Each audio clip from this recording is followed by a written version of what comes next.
Hi, my name's Howard Hall. I've been involved in the camping industry for 35 years. I'm making these videos to share what I know with you to make you a better counselor or camp director.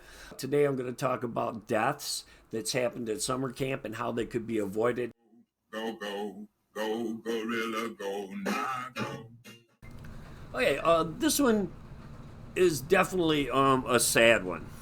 And this one is about a wheelchair ridden girl who fractured her skull at summer camp. Now, what happened here is during a game of Duck, Duck, Goose, a camp counselor pushed the 7-year-old around the circle in her wheelchair so she could participate. However, the wheelchair tipped over, the girl fell, hit her head on the cement, and fractured her skull.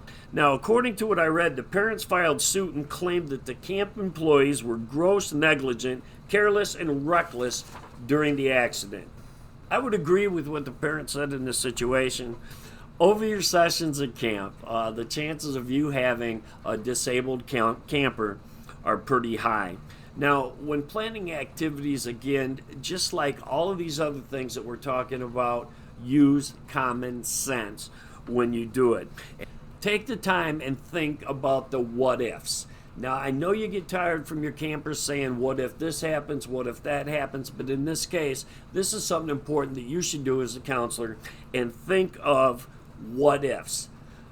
In this accident here, what if?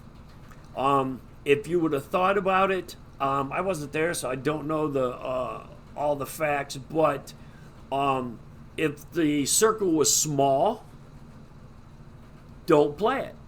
If it's a big circle where you could go around with much ease, then I'd say yes, go ahead. But don't plan activities that if you have a disabled camper that they cannot do.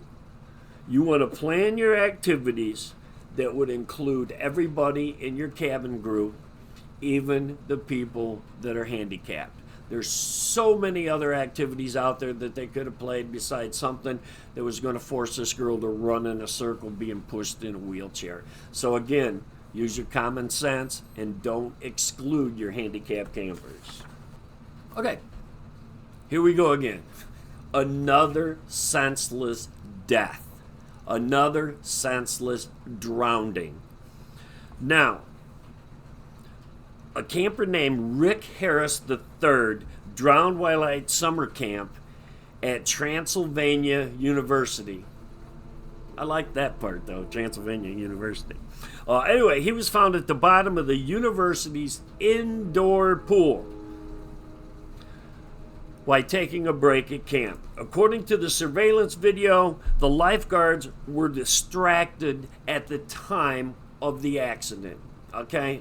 Seriously, indoor pool, clear water, no reason why you should not see a child going under the water. Okay? Distracted lifeguards happen often. So, when I was at a camp, most of my waterfronts were not really huge, but I would have 2 lifeguards on the deck or on the pier. I'd have 1 lifeguard at the buddy board, and I would have 1 lifeguard out on the raft. Now we're talking outside. We're not talking about indoor pool. But what I did is I rotated those lifeguards every 30 minutes. That way they wasn't with the same people. They couldn't carry on a really long conversation. You want to do whatever you can to make it safe for your campers. And having lifeguards distracted while your child is in a pool is unexcusable. That should never, ever happen. Now, when you hire lifeguards at a camp and they're going to be at the waterfront, that, equestrian, ropes are the highest risk activities that you're going to have at camp. And you don't want your lifeguard standing there talking to the girls, might be his girlfriend, might be his future wife, whatever the case may be. They should be focused on that pool, nowhere else. Now,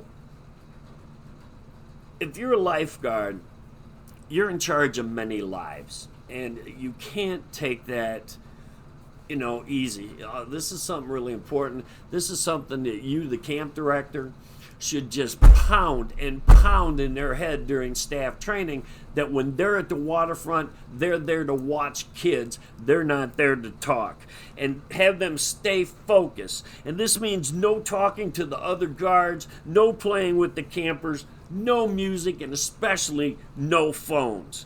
I mean, think about how you would feel if you was at a camp and you were on your phone and somebody drowned. I mean, you just can't live that down.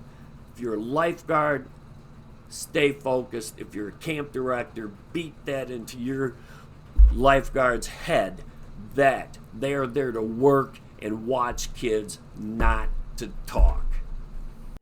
Go, go, go, gorilla, go, now go.